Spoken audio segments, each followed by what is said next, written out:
مطلب عذاب دیکھو گے تو ہی مانو گے اور سدھرو گے، کیوں اس سے پہلے نہیں سدھر سکتے؟ اور ہم رسولوں کو نہیں بھیجتے مگر لوگوں کو خوشخبری دینے والا اور ڈرانے والے، اور کافر لوگ تو باطل طریقے سے جھگڑتے ہیں تاکہ اس کے ساتھ حق کو باطل کر دیں، اور انہوں نے ہماری آیات کو اور جس چیز سے ڈرائے گئے اس کو مذاق بنا لیا، مذاق سمجھا، مذاق میں لیا۔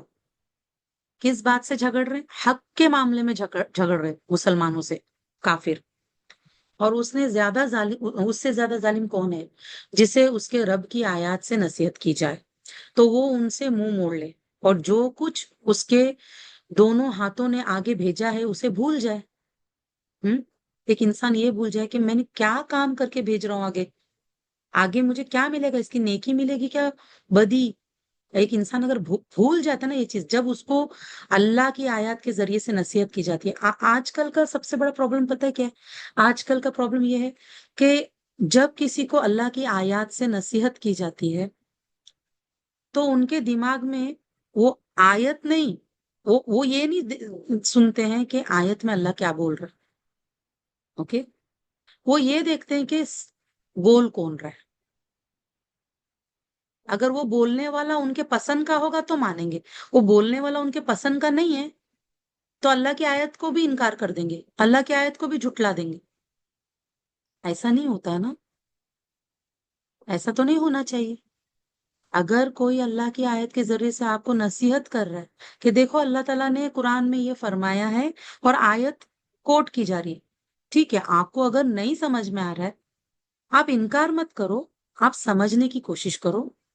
آپ کے پاس جو علماء نے اتنا تفسیر لکھا ہے نا، قرآن ہے، تفاسیر ہے، علماء ہے، صحیح علماء، ان سے آپ پتہ کرو پھر مانو۔ ڈائریکٹ انکار کیوں کرتے ہو؟ صرف اس وجہ سے کہ سامنے والا مجھے پسند نہیں، سامنے والا میرے گروپ سے نہیں۔ کیونکہ ایک آیت کا انکار بھی انسان کو کفر میں لے کے جاتا ہے، ایک حدیث کا انکار بھی کفر میں لے کر جاتا ہے انسان کو۔ اتنی بڑی جرت کیسے کر سکتے ہیں ہم؟ اللہ کی آیت کا یا حدیث کا انکار کرنے کی جرت کیسے کر سکتے ہیں ہم آگے کیا بھیج رہے ہیں یہ بھول جائیں گے ہم؟ کیا ایسا کر کے ہم آگے کیا بھیج رہے ہیں؟ اللہ کے پاس کیا بنے گا؟ وہاں جواب دینا ہے نا۔ سب سے بڑا ظالم وہ انسان ہے جسے اس کے رب کی آیت سے نصیحت کی جائے تو وہ اس سے منہ موڑ لے، یہ انسان سب سے بڑا ظالم۔ خود اللہ کہہ رہے، ٹھیک ہے؟ آپ دیکھیے ہم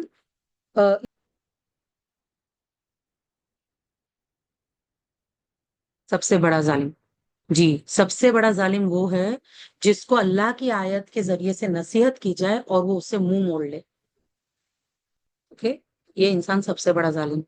بے شک ہم نے ان کے دلوں پر پردے ڈال دیے ہیں اور اس سے کہ وہ اس قرآن کو سمجھیں۔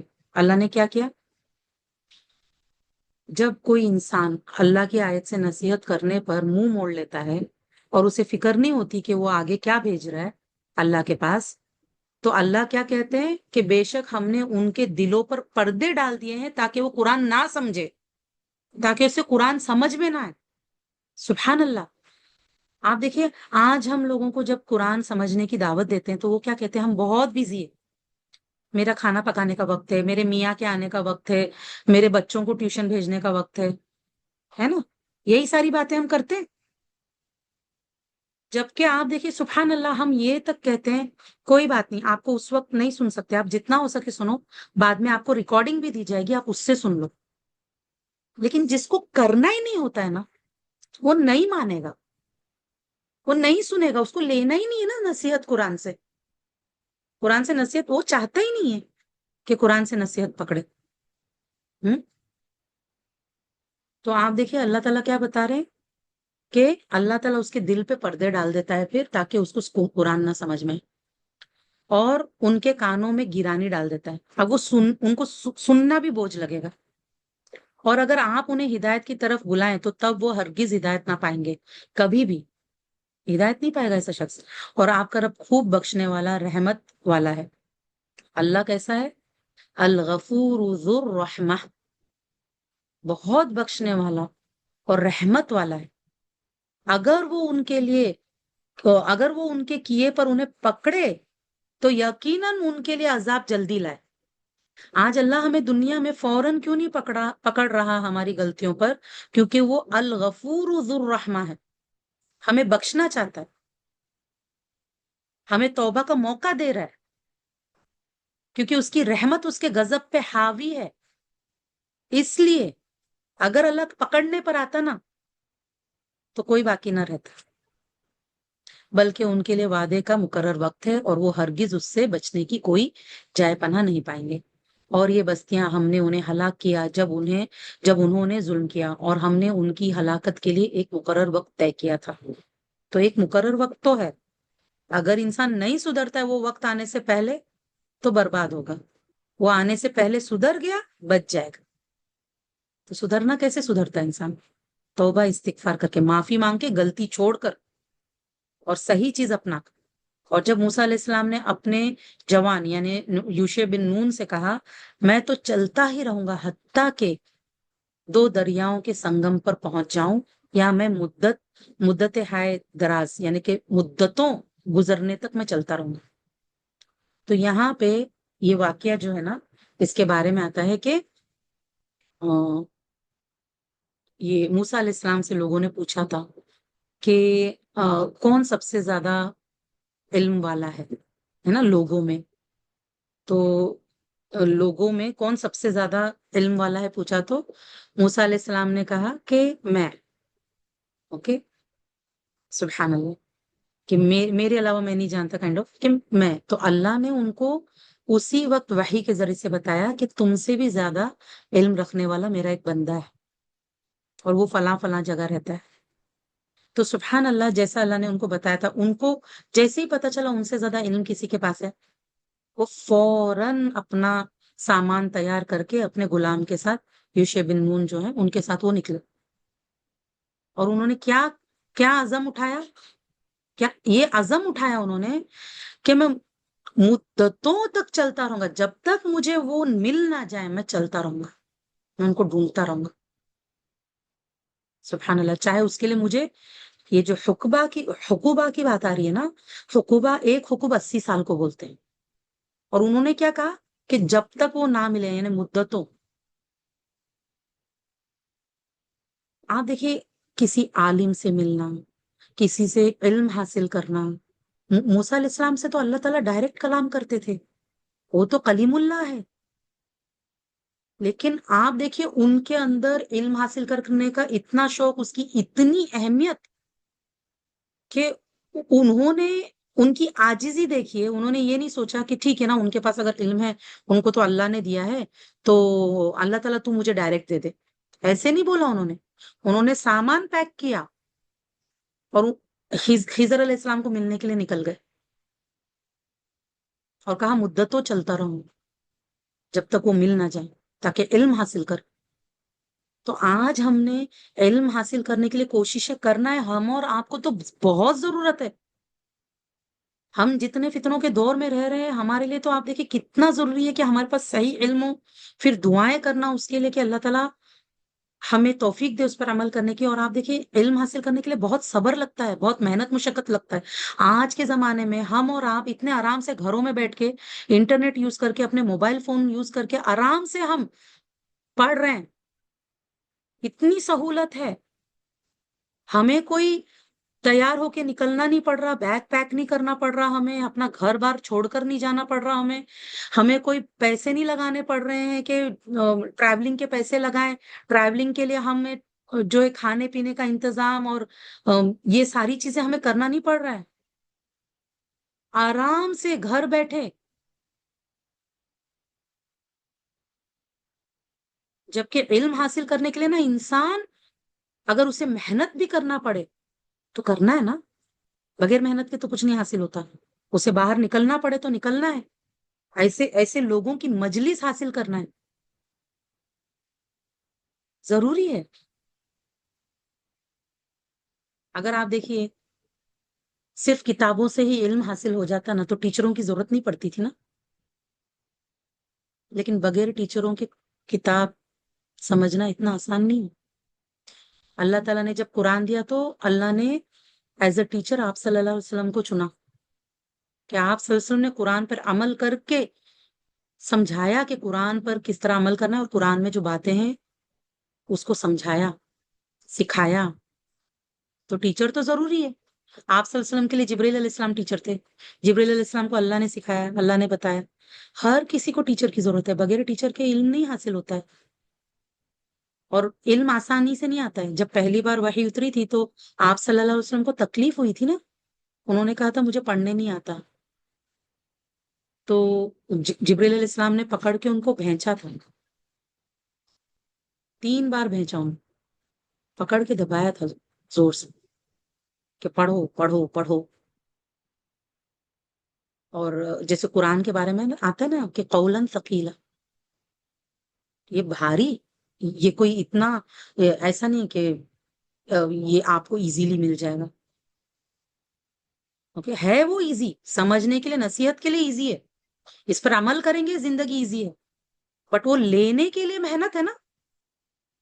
پھر جب وہ دونوں ان دونوں دریاؤں کے آپس میں ملنے کی جگہ پر پہنچے تو وہ اپنی مچھلی بھول گئے، سو اس نے دریا میں سرنگ نما اپنا راستہ بنا لیا۔ پھر جب وہ دونوں آگے گزر گئے تو اس نے اپنے جوان سے کہا، یعنی موسیٰ علیہ السلام نے کہا اپنے جوان سے کہ ہمیں ہمارا ناشتہ دے، بلا شبہ یقیناً اپنے اس سفر میں ہم تھکاوٹ سے دو چار ہو گئے۔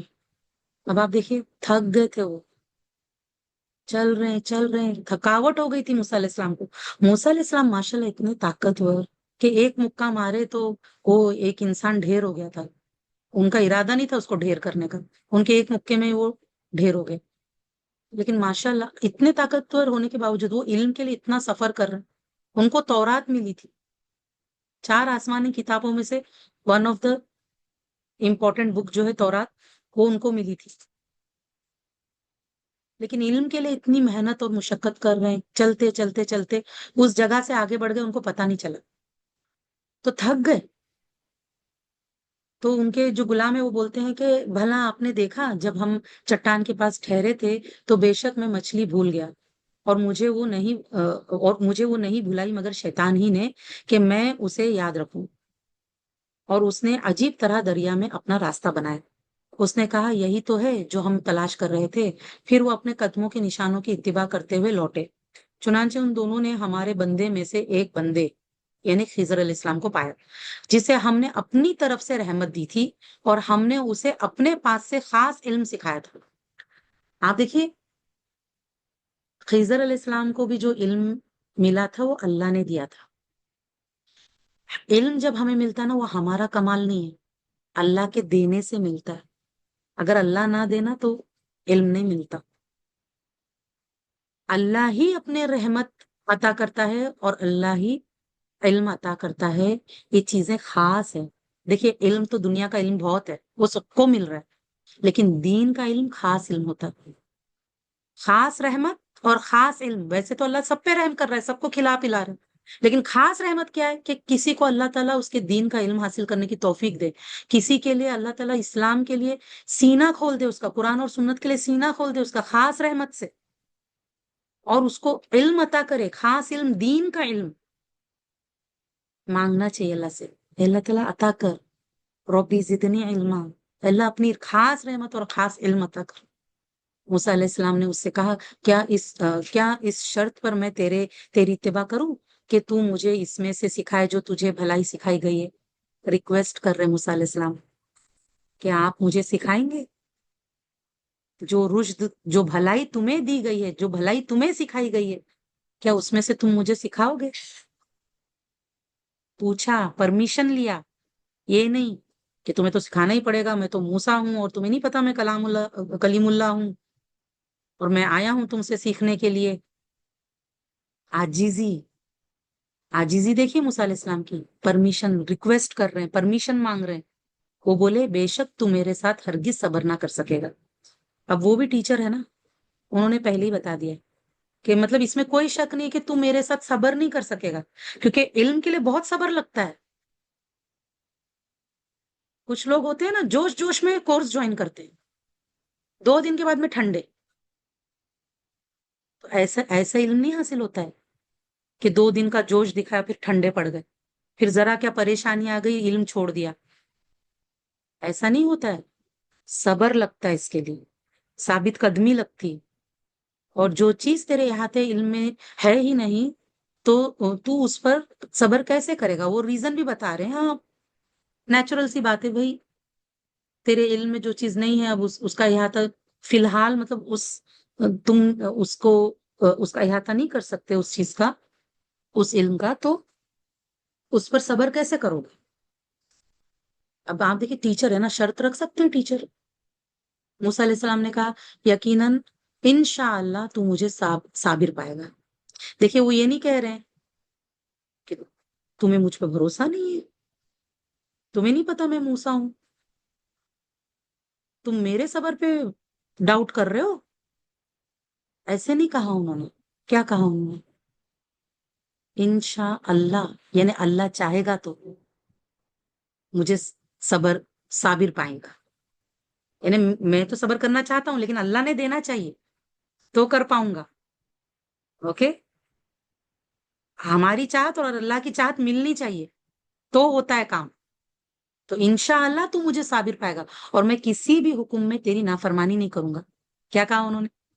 اپنے ٹیچر سے کیا کہہ رہے ہیں کہ کسی بھی حکم میں تیری نافرمانی نہیں کروں گا. آپ دیکھیے ایک اسٹوڈنٹ کے لیے یہ ضروری ہوتا ہے کہ وہ صبر سے علم حاصل کرے اور ٹیچر کی نافرمانی نہ کرے. تو خضر علیہ السلام نے کہا پھر اگر تو نے میری اتباع کرنی ہے تو کسی شے کے بارے میں مجھ سے سوال نہ کرنا حتیٰ کہ میں خود ہی اس کا ذکر تجھ سے شروع کروں. پھر وہ دونوں چلے حتیٰ کہ جب وہ کشتی میں سوار ہوئے. اب آپ دیکھیں انہوں نے پہلے سکھانے سے پہلے شرط رکھی کہ سوال نہیں کرنا، ٹھیک ہے، کہ میں خود بتاؤں گا تب تک ویٹ کرنا ہے. تو دونوں جب چل پڑے تو کشتی میں سوار ہوئے تو اس نے کشتی میں شگاف کر دیا. اس نے کہا کیا تو نے اس میں شگاف کیا کہ اس کشتی والوں کو غرق کر دے؟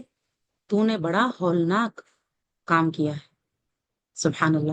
اب آپ دیکھیے مجھ سے کچھ بہنوں نے پوچھا نا کہ باجی آپ نے یہ شرط کیوں رکھی ہے کہ 80% مارکس آنے ہی چاہیے اور 90% سے زیادہ جو ہے اٹینڈنس ہونا چاہیے لائیو میں تو سرٹیفکیٹ دیں گے. میں ٹیچر ہوں، میں تو شرط رکھ سکتی ہوں. آپ اسٹوڈنٹ ہے، آپ کا کام ہے اس پر عمل کرنا. میری ٹیچر نے بھی میرے سے شرط رکھا تھا. تو جب ہم اس شرط پہ پورے آئے، جب میں قرآن کی تفسیر کی سیکھ رہی تھی تو میری ٹیچر نے جب میرے اوپر اٹینڈنس کی شرط رکھی تو میرے 6 دن کم پڑ گئے. اوکے، 6 دن کم پڑ گئے. تو میری ٹیچر نے کہا اگر آپ کو سرٹیفکیٹ چاہیے تو اب یہ 6 دن آپ دیکھو کیسے پورے کرتے ہو، یہ پورے کرو 6 دن. آپ کو پتہ ہے عموماً 4 سال لگتے ہیں. جو میں جب جو ہمارا جو کورس تھا اس میں وہ عموماً 4 سال میں کمپلیٹ ہوتا. مجھے پہلے میں نے 3 سال کی، وہ مجھ سے اس وقت مجھے اردو نہیں آتی تھی تو وہ کچھ پارے میں نے کرنے کے بعد میں ایسی اڑچنیں آئی کہ نہیں ہو پایا. پھر دوبارہ پہلے پارے سے سٹارٹ کیا، پھر اور 4 سال لگے. 4 سال جانے کے بعد 6 دن کم پڑے. اوکے، 30 پاروں کا ایگزام اور اتنے سارے سبجیکٹس کا جو بھی اللہ کی توفیق سے دیا، اللہ کی رحمت سے 6 دن کم پڑے. ٹیچر نے کہا سرٹیفکیٹ نہیں ملے گا، 6 دن کم. سبحان اللہ. اب میری ٹیچر کا شرط ہے، ہم اعتراض تھوڑی کر سکتے. ٹیچر نے پہلے ہی بتا دیا تھا یہ شرط ہے. پھر الحمدللہ اللہ کا فضل ہے کہ الحمدللہ پھر ہم نے اس کو پورا کیا. 6 دن جو تھے میں نے شکر منایا، اللہ تیرا شکر کہ 6 ہی دن ہے، اگر اس سے زیادہ ہوتے تو میں کیا کرتی. اور الحمدللہ پھر بعد میں وہ جو 6 دن تھے اس کو پھر دوبارہ سے پہلے پارے میں جیسے شروع ہوتا ہے نا تو اس میں بیٹھ کر اس کو کمپلیٹ کیا. یا جیسے مطلب اس وقت جو بھی ان کی جو تھا طریقہ 6 دن کو کیسے میں کور کروں. تو آپ دیکھیں علم ایسے نہیں حاصل، سبحان اللہ. پھر وہ دونوں چلے حتیٰ کہ جب وہ کشتی میں سوار ہوئے تو خضر علیہ السلام نے کشتی میں شکاف کر دیا. تو پھر موسیٰ علیہ السلام نے کہا کہ یہ تو آپ نے بہت خطرناک کام کر دیا، ہولناک کام کر دیا، ایسے تو لوگ ڈوب جائیں گے. تو خضر علیہ السلام نے کہا کہ میں نے کہا نہیں تھا کہ تو یقیناً میرے ساتھ صبر کرنے کی استطاعت ہرگز نہیں رکھے گا، تو نہیں صبر کر پائے گا. تو موسیٰ علیہ السلام اصل میں بھول گئے تھے، ان کو ایک دم سے دماغ سے نکل گیا تھا. تو جب انہوں نے ایسے کہا تو یاد آیا ان کو. تو موسیٰ علیہ السلام نے کہا میری بھول چک پر تو مجھے نہ پکڑ اور میرے معاملے میں مجھے مشکل میں نہ ڈال، آسانی کر دو. تو پھر ایکسکیوز کر دیا ان کے ٹیچر نے.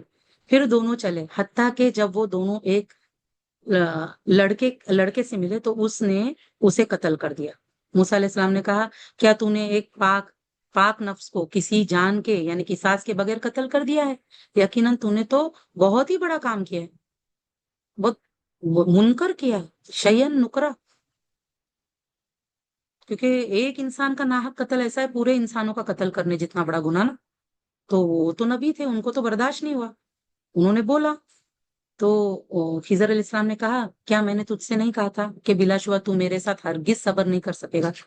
موسیٰ علیہ السلام نے کہا اگر اس کے بعد میں نے تجھ سے کسی چیز کے بارے میں سوال کروں تو پھر مجھے ہرگز صحبت میں نہ رکھنا. یقیناً میرے طرف سے جو بھی عذر کو پہنچ چکا ہے، یعنی کہ ابھی آپ کے پاس ویلڈ ریزن ہے کہ اگر میں کچھ ایسا کروں تو آپ مجھے اپنے سے دور کر دینا، یعنی اپنے سے الگ کر دینا. تو پھر وہ دونوں چلے حتیٰ کہ ایک گاؤں والوں کے پاس پہنچے. اس کے رہنے والوں سے کھانا مانگا تو انہوں نے ان کی مہمانی کرنے سے انکار کر دیا. پھر ان دونوں نے ایک دیوار پائی جو گرنا چاہتی تھی، تو خضر علیہ السلام نے اسے سیدھی کر دیا، یعنی اسے بنا دیا، ریپیئر کر دیا اس کو. تو موسیٰ علیہ السلام نے کہا اگر تو چاہتا تو اس پر ضرور اجرت لے لیتا، بھوکے تھے بیچارے، مہمانی بھی نہیں کیے وہاں کے لوگوں نے. تو انہوں نے مشورہ دیا کہ اگر اس پہ ہم لوگ تھوڑا سا لے لیں گے کچھ تو کھا پی لیں گے. تو حضرت خضر علیہ السلام نے کہا یہ اب میرے اور تیرے درمیان جدائی ہے، یقیناً میں تجھے ان باتوں کی حقیقت بتاتا ہوں جن پر تو صبر نہ کر سکا. رہی کشتی تو وہ چند مسکینوں کی تھی جو دریا میں کام کرتے تھے، لہٰذا میں نے ارادہ کیا کہ اس میں عیب ڈال دوں، جبکہ ان کے آگے ایک بادشاہ تھا جو ہر کشتی زبردستی لے لیتا تھا. اور رہا لڑکا تو اس کے ماں باپ مومن تھے، چنانچہ ہم ڈرے کہ وہ سرکشی اور کفر کی وجہ سے انہیں مشقت میں ڈال دے گا. چنانچہ ہم نے چاہا کہ ان دونوں کا رب انہیں ایسا بدل دے جو اس سے پاکیزگی میں بہتر اور مہربانی میں قریب تر ہو. اور رہی دیوار تو وہ شہر میں 2 یتیم لڑکوں کی تھی اور اس کے نیچے ان کے لیے خزانہ تھا، اور ان کا باپ نیک انسان تھا. چنانچہ تیرے رب نے چاہا کہ وہ دونوں یتیم اپنی جوانی کو پہنچے اور تیرے رب کی رحمت کے سبب اپنا خزانہ حاصل نکال لیں. اور میں نے یہ اپنی رائے سے نہیں کیا، میں نے یہ اپنی مرضی سے نہیں کیا، یہ میری رائے نہیں تھی کہ ہاں بھائی میرے دماغ میں آ گئی چیز تو میں نے کر دیا. نہیں، یہ ان باتوں کی حقیقت ہے جن پر تو صبر نہ کر سکا، یعنی انہوں نے جو بھی کیا تھا اللہ کے حکم سے کیا تھا. اوکے. اب آپ دیکھیں بظاہر تو ہر معاملہ سامنے سے اگر ہم دیکھیں نا تو ایسے لگتا ہے کہ اس میں یعنی کہ فیل ہو رہا ہے کہ یہ تو غلط ہوا، یہ تو برا ہوا، یہ تو صحیح نہیں ہوا، یہ تو اچھا نہیں ہوا. لیکن اس میں خیر چھپی تھی. اللہ اتنا رحمت والا ہے نا، رحمتم من ربک، یہ تیرے رب کی رحمت سے میں نے کیا، یہ جو بھی میں نے کیا یہ تیری رب کی رحمت تھی، میں نے اپنی رائے سے نہیں کیا یہ. اور تیرے رب کی رحمت کے سبب اپنا اللہ تعالیٰ، آپ دیکھیں رحمتم من ربک کی بات آئی کہ جو بھی بظاہر اللہ تعالیٰ ہمیں کبھی کبھار جو آسانیاں ہیں یا جو خیر ہے کیسے دیتا ہے، تکلیف سے گزار کر دیتے ہیں. ہمیں لگتا ہے کہ وہ تکلیف ہے، لیکن اس تکلیف کے پیچھے نا خیر چھپی ہوتی ہے. اللہ ہمیں خیر ہے نا ایسا ڈائریکٹ نہیں دیتا ہے نا. کچھ خیر تو اللہ ہمیں ڈائریکٹ دے دیا، بہت سارے خیر ہمیں ڈائریکٹ مل گئی ہے.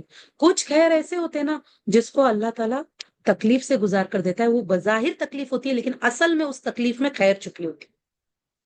ابھی آپ اپنی زندگی کے وہ مرحلات دیکھیے کہ جو آپ کے لیے بہت تکلیف دہ تھے، لیکن